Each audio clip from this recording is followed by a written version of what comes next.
Let's get into it. We are with the wife. Hello. There's one person out there that really doesn't like that I call you the wife. Well, I don't mind. You're the husband. I'm the one and only wife, so I am the wife. It was so crazy. I was like, oh my gosh, there's somebody who's actually upset. And they're trying to give me marriage advice.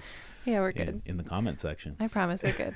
Don't worry, guys. It was amazing. But today we are talking about Rat Park. Mm-hmm. And I guess we'll go into how it relates to today. Yeah. And I want you guys at home to think about it as you're hearing it, how it relates to today. How are you even being affected by this? And again, as always, when it comes to these experiments, why are they doing that? True. You know, Yeah. It just makes you think. The only reason Elon Musk right now, or not even right now, because now he's on humans. He actually got approved for humans. But the only reason he was implanting things into mice and trying to make their brains work through the Neuralink thing is so he could do it to monkeys. And the only reason he did it to monkeys is so he could do it to humans. Yeah, it's crazy. And now he's at the point where he's doing it to humans. True. So it's like when you see these experiments, what are they doing? Yeah, like they're all obviously relating to humans. Right? In some way. Like that's the goal. They have to be. It's wild. Yeah. It just makes me really, really wonder. And who's approving it? True. Who's like, Who's yeah, paying for it? Let's do it. what's the next thing? It's like, well, we thought we'd stay at, are you ready Yeah. for humans?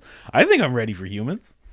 Just this little town. Just this little ghetto. Let's try this ghetto first. Yeah. Can we do that? Honestly. Yeah, seriously. But yeah, let's get into it. Well, what is it? And we also have a Tucker Carlson clip. Tucker Carlson's going to be talking about it as well. Yeah. Little things like this, when it comes to Tucker Carlson, I feel like these are the things that like started waking him up. Yeah, probably. Because he had this Rat Park thing. He also had a conversation. I've brought it up before. We've done videos. I've done videos about mass formation. And that video seemed to wake him up a bit. And honestly, after hearing a couple of interviews from him after he left Washington and was able to look at it from the outside, that woke him up a bit. So it's like this series of things started activating him. Yeah. Which is what happens. Joe Rogan talks about it very avidly. He talks about how he has this very unlikely education from his podcast. And true. I notice that as I do all this. You get educated in things that you usually wouldn't be that interested in. Yeah. And then out of nowhere, it changes your views on things a lot. Yeah, that's true. Like it doesn't matter what topic you're discussing. There's always going to be something really interesting. There's always going to be something really interesting, and it's always going to, even if it doesn't at the time, it's going to trigger something else. Yeah. It's going to make you go, oh, wait. Like even if we were discussing like accounting right now, there would be some like tax rule or write-off that we'd be like, oh my gosh, we can use that. That's so cool. And then start spiraling. Exactly. 100%. Especially when it comes to taxes. You should be using that if you can. Yeah. You know? Always. But yeah, let's get into it. What do you got first for Rat Park? So Rat Park was an experiment that was theorized by Bruce K. Alexander, who's a Canadian psychologist. Oh, yeah? Out of a university in British Columbia. Okay. And he wanted to do this experiment because they'd done this kind of test before. Yeah. So what they're doing is testing to see if rats will self-administer harmful doses of narcotics. Wow. True. So all of the tests that had been done before were in those kind of like when you see it like in the movies, like small little cages with one rat per cage. Mm-hmm. And they were hooked up like intravenously always. So there was always a vein in their jugular. And then they had this little paddle they could press to get morphine or whatever it was. That's how it went, eh? Yeah. So they were just like all these sad rats in cages. And he was like, I feel like that kind of environment that they're in is leading the results of this study. 100%. Even as you say that, even as you just say that, I think of the mass formation interview that Tucker Carlson did. And they talk about how like the first stage is like demoralization, destabilization. Yeah. So it's like you're taking this rat or person and you're putting them into this cage where they can't leave. And you're giving them one thing that feels really good. Exactly. You know, that's why you even see within the pandemic, I mean, drinking went up substantially. Oh, hugely. Yeah. Because it's like, why not? Yeah. Why not? I'm sure if, and it's not just drinking, if you smoke weed or whatever you Everything do, went up. you would just be like, I'm just going to do that. Yeah. You know? Like I didn't even, like I was never like a heavy drinker or anything. I don't drink at all anymore, for those of you who don't know me. Yeah. But during the pandemic, it was like, yeah, we'll have wine every day for dinner. Yeah. And I'm sure there were some people that were like, probably a lot worse than that. What am I? It's 10 in the morning. Who cares? Whatever. Yeah. I'm not doing anything. Yeah. For sure. No. You know? Yeah, it was different for everyone. And I have my past with addiction, to like weed, and like that would be the first thing I'd wake up to. I was literally like one of these rats. Like you haven't even gone into it fully. And it would be like, okay, what's the one good thing that I have? Okay, it's this. And then when I met you, that slowly started to like wear away, and life got much better. But yeah, when you're just in a little cage or your mom's basement, like I was, you go towards the thing that feels good. Yeah. Wow. Okay. Is there any more to that experiment? Well, yeah, Rat Park was Bruce Alexander's kind of answer to those conditions. So True. He didn't want to put the rats in individual cages. So he made this what he called the Rat Park. And it was literally like the best place a rat could be. Okay. So there were 16 rats, 8 females, 8 males. They had more than enough food, more than enough water, like no resource strife. There was like fun balls for them to play with, and like spaces where they could mate comfortably. Yeah. And like basically just everything a rat could ever want. Okay. Because they're social creatures. Yeah. And he put 2 water bottles. One was regular water and one had morphine in it. Wow. To see which they would use. And he apparently morphine has a bitter taste, so he sweetened So it's like both of them. sugar morphine. Yeah, exactly. He actually sweetened both. He sweetened both so they would have a similar taste. And I think he put something in the regular water to make it have that bitter taste too, so it wouldn't affect the results of the study. Makes sense. And he said every one of the rats tried the morphine but wouldn't go back to it. Wow. So they weren't like self-administering drugs all the time. Yeah. So they would just use the regular water, like live their lives, no problems. That makes sense. Yeah, because they had everything they needed. If you, again, going back to that whole destabilization thing, if you destabilize and demoralize people, we'll go to people, if you put them in a place where none of that's going on, they usually won't revert to drug use. Yeah. I know, I'm just saying that based on myself and for friends that I've had who have worked through addiction, having a better life, having better things around you, better people around you, it helps substantially, especially when you're able to mate. Oh man. Being able to mate helps a lot. Yeah. You need that. Yeah. You need that. I was actually, I did this research and looked into this like a week ago or so. Yeah. And we went downtown after I did the research, and I saw kind of all these people on the street who were clearly drug addicted. And I was like thinking about this the entire time. Yes. You saw. I haven't been down there in a while, but I saw a lot of stuff. For me, it's very normal because I was doing Uber Eats for so long, and I'd be out till like 3 a.m. many nights. So I would see all sorts of stuff. It was crazy. You just see people like, no pants, just running through the streets. Crazy. Just all sorts of stuff. You see crazy stuff. Yeah. Like I told you, like we were on that one turn. I'm like, I saw a girl. She looked like she got beat up. She was just like covered in grass and her lip was busted open. And that was just normal. It was just like, okay, get out of the way. I got to bring this pizza to this apartment building. But it's wild. It's a wild thing to see. Yeah. But again, think about and I think of this all the time, and it's kind of not right. I always think, what if you just rolled up on those people and just all threw them in a truck? Hear me out here. And you brought them to a place where they had everything they needed. Like a rat park. You brought them to a place where they weren't affected by these things. Everybody was going to be sober. There was no drugs, nothing. Yeah. Maybe people that could educate them. Maybe therapists that they could talk to. Obviously, this is like perfect world type of thing. It doesn't exist and nobody's doing it. But I wonder what would happen to those people. Yeah. Like I feel like a lot of them would be okay. They would get better. I think so. But if you leave them in the conditions that they're at, it's like, what else are you going to do? Yeah. Like, of course, there's exceptions to the rule Of course. always. But I think people normally get into heavy drug use because there's something missing in their life. That's what it was for me. And usually it's a mental thing. Yeah, definitely. I had that exact thing. It's just depressing. Very depressing. If you're depressed, it's easy to go to the one thing that makes you feel good. Yeah. And it's not always, for me, it was weed. For other people, it could be harder substances. For other people, it could become sex. It could become all sorts of things. Food. Yeah. Yeah, me, it was weed and food. If it wasn't weed, it's food. I'm still working through food. But now I have to be gluten-free and dairy-free, so things slowly suck. But some things are good. Yeah. So I'm doing better. I'm doing a lot better. But yeah, Rat Park. Let's get into the Tucker Carlson clip. Yeah, let's do it. Let's have him hear this for the first time. Another awakening for Tucker Carlson. Let's get into it. Before I do, got to bring you to the store. This is the newest design that we have, in case you ever wondered what MSNBC stood for. Mainstream news brainwashing citizens. Yes, indeed.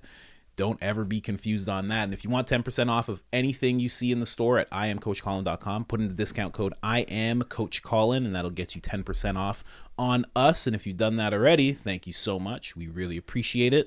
Let's get into it. A rat, you put it in a cage, and you give it 2 water bottles. One is just water, and the other is water laced with either heroin or cocaine. If you do that, the rat will almost always prefer the drugged water and almost always kill itself quite quickly, right? So there's our story. It makes perfect sense. Of course, the rat hitting the cocaine bar, a very famous experiment. Exactly. But in the 1970s, an amazing professor I got to know well, who's based in Vancouver, called Bruce Alexander, looked at these experiments and said, well, hang on a minute. We put the rat alone in an empty cage where it's got nothing that makes life meaningful for rats. All it's got is the drugs. What would happen if we did this differently? So he built a cage that he called Rat Park, which is basically like heaven for rats. They've got loads of friends, they can have loads of sex, they've got loads of cheese, they've got loads of coloured balls, they've got everything that makes life meaningful for rats. And they've got both the water bottles, the normal water and the drug water, and of course they try both. This is the fascinating thing. In Rat Park, when their deeper needs are met, they don't like the drugs. They hardly ever use them. None of them ever use it compulsively. None of them overdose. So you go from 100% compulsive use and overdose when they don't have the things that make life meaningful to none when they do. What this tells us, and there's loads of human examples I'm sure we'll get to, is the opposite of addiction is not sobriety.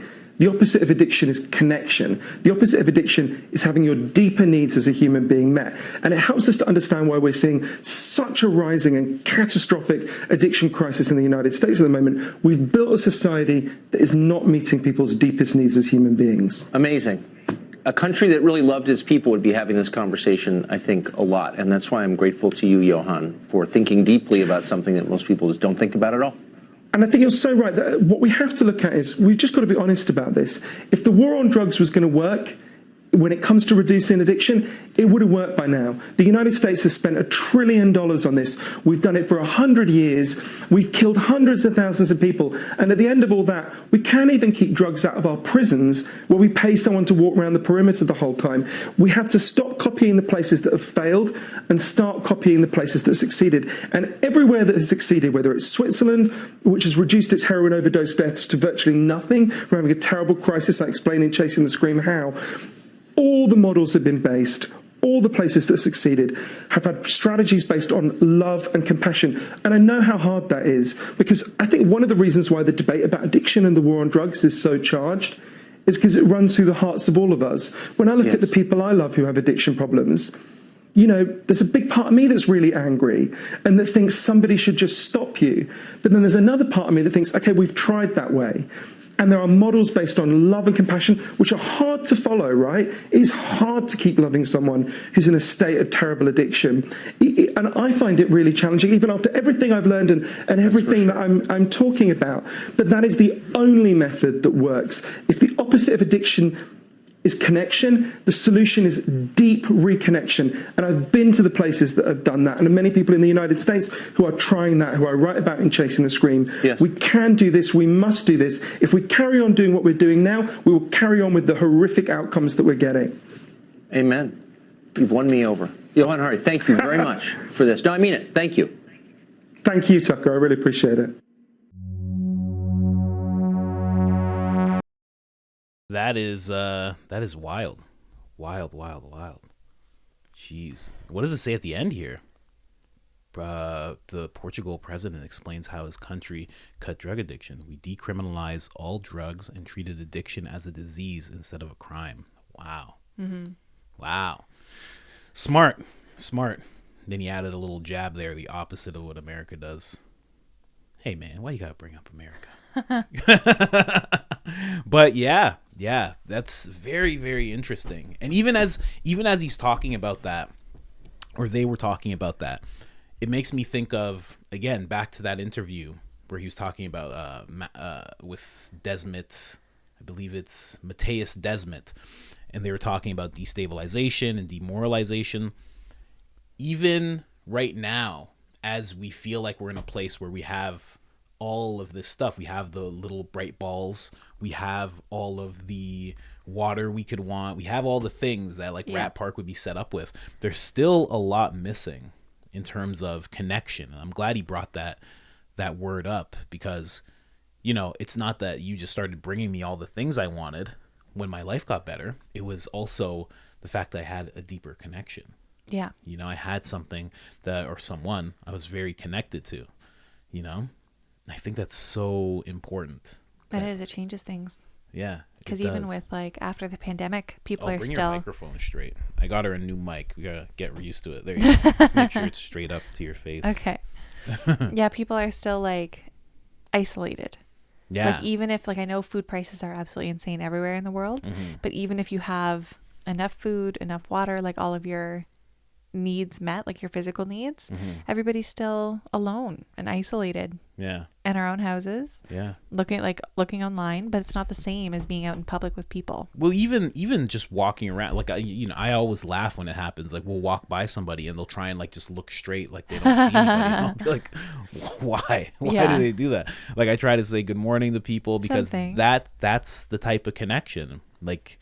We live in communities, but don't act like communities. Yeah. And that will make you feel disconnected and isolated a lot of the time.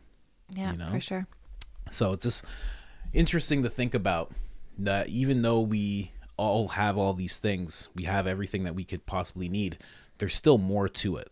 And it lies in connection, which is why right now the two-party system in place is helping people find that connection so much. And that goes back to that mass formation thing. When you feel isolated, it's what do you mean? There's so many people. There's so many people around you. You live in a big city. There's so many people, but you still feel disconnected until you find that group, that tribe that all believes one thing, and then they pull you in and they say, this is what we do, and this is the other side that sucks. Yeah. And this is it. Yeah. Now you have family. Now you have real family. Where your actual family didn't understand you, we all understand you. We all think the same way. This is perfect. Yeah, that's true. And then people start getting really, really invested. But if we could all come together as communities, and I say this all the time, I know it's probably not, it's frowned upon in the algorithms, but if we could all just come together more so in community ways and start connecting deeper and deeper. Yep. We could look at the two-party system and be like, oh, you're just one thing. Yeah, exactly. You're not two things. You're not this and that. You're just one big thing. And those people aren't evil. Yeah, and you're trying to trick me. You're trying to trick me into thinking these people are separate from me, but we're actually the group here. This is actually the group, and you're the other group. Yeah. And you're trying to divide us. You're doing things to us. Yeah. You're trying to divide us, and you're trying to make us think that you're divided, but you're not. You're really together on a lot of things, I don't know. I always give that example of Jerry Springer. Back in the day, you'd watch Jerry Springer. There'd be one guy who's cheating on two women, and then the women just fight. Oh, that's stupid. And it's like, why don't you guys attack the guy? Why don't you attack that guy? That guy that's crazy. That guy needs to get beat up. He's By doing his 2 baby moms. Yeah, he's doing it to both of you. Like, Yeah. what are you thinking? It's very interesting. But yeah, what do you think about that as you were learning about Rat Park? Yeah, like you were saying, you could like round up all of the people on the street and put them in a nicer facility, and that's basically what he was talking about with these other countries and what they do. Mm-hmm. I don't know exactly what their methods are, but I was thinking about, like, my perception of a drug rehab facility is more like the individual boxes, like individual cages. Like the way it is now, you mean? Yeah. Yeah. Than like a rat park. Mm-hmm. So I think even our facilities that are designed to help people don't actually help them reconnect. That's true too. Yeah, it's very odd because when you treat it like a crime, you go to jail, and that's not helping. That's like the first, Rat Park 1.0.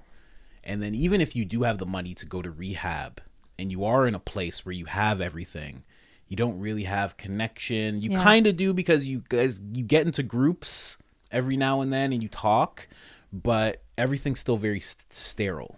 Yeah. I also don't think it's ideal to be reconnecting with people who don't have, like, who are missing the piece that you're also missing. Yeah, true. Because it's like you can't, like they always say, you can't pour from an empty cup. Yeah. And that's the same thing with people who are maybe all missing the same piece. True. Like you can't share that and instill that in other people if you don't have that for yourself. Yeah, wouldn't that be interesting if there was and again, this is like fantasy world, but you have someone who's really addicted to something. They go into a rehab facility, but everybody is like a trained life coach and like a therapist. That would be an interesting experiment. And then like they sit down with a group of people who they think are like them, but they're all like really positive and they have that thing that they're missing. Yeah. I wonder what would happen. I don't know. You know what? I don't wonder what would happen because I did it with myself. Like as you have good positive people around you, it just it grows in you. It does. And again, you put it perfectly to say the missing piece, like that missing piece grows in you because you start to see it in other people. You start to hear what they did to have that, what their methods are, what their beliefs are, and you start adopting those yourself. Yeah.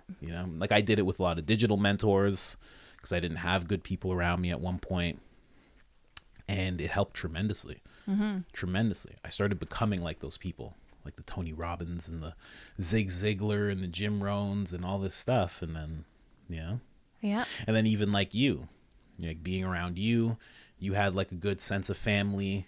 And now as we get into the stage of building our family, all of a sudden it's just like there for me. Like I kind of know what to do. Even though I haven't had it in my family, we were missing that part of connectivity.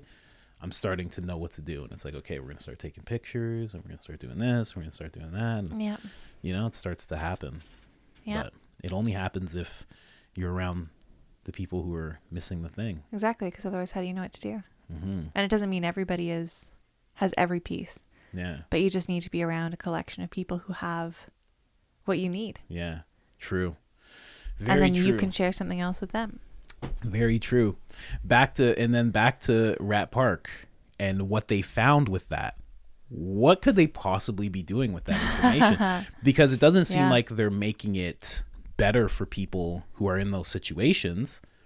It almost seemed like, in my opinion, if I had to put on my tinfoil, there's tinfoil under this hat always, I got a tinfoil little thing on top. Little cap.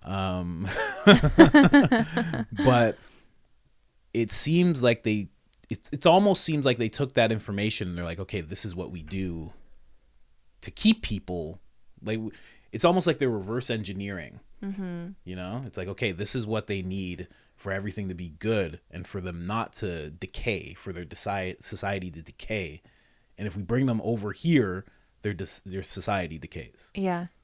And I feel like if you wanted to control a lot of people, you'd have to lean them towards that side of decay. Mm-hmm. Because if you put them in a place where, and I say this all the time, you put a whole generation of men in a position where they're learning from good men, Everybody has their fathers, they have their mothers, they have the nuclear family. They're getting taught about integrity and strength. They're putting their fitness and health first and foremost, you know, respecting women, all this stuff. If you give that to a whole generation of people, 2 generations of people, those people are extremely hard to control. Yeah. Because first of all, they're not going to listen to your 2-party thing. They're going to listen to their parents over that. Yeah. If their parents have integrity and everything, well, then they're going to move with these values of integrity. And if you don't display it, then they're not going to follow you. They're not going to listen to you at all. Yeah. And it becomes impossible to, because think about, we're talking about America, 2 generations. That's hundreds of millions of people. Yeah. You wouldn't be able to control that. You would have to then become what you're seeing. You'd have to have the integrity, which means that you couldn't be bought by money. You couldn't be insider trading. You couldn't be doing any of that stuff. And then what's the point even? Yeah, there has to be like a group concern for something to be able to be like said to you and controlled. Yeah. Like I'm thinking about before World War II. Okay. How Germany controlled the people was they blamed a certain group of people. Yes, exactly. For all of the problems that they were already experiencing. Mm-hmm. And those problems weren't caused by that one single group of people, obviously. Yeah. But they needed them as a scapegoat. Yes. To be able to control the minds of the masses. Mm-hmm. To give them all something to focus on. Exactly. You're all missing this certain piece of things. You all feel this thing that you're all missing. Well, it's these people that are doing it. Yeah. We've seen that time and time again. It's like you're missing you're missing going to bars. Well, I can tell you whose problem that is. Yeah, exactly. It's not you. And then a group of people is vilified. Yeah, exactly. Interesting. Very interesting. And it never happens to the government. No. Lucky them. Lucky them. Yeah. And I feel like the easiest thing to take away is that community. And that's always like step 1. Yeah.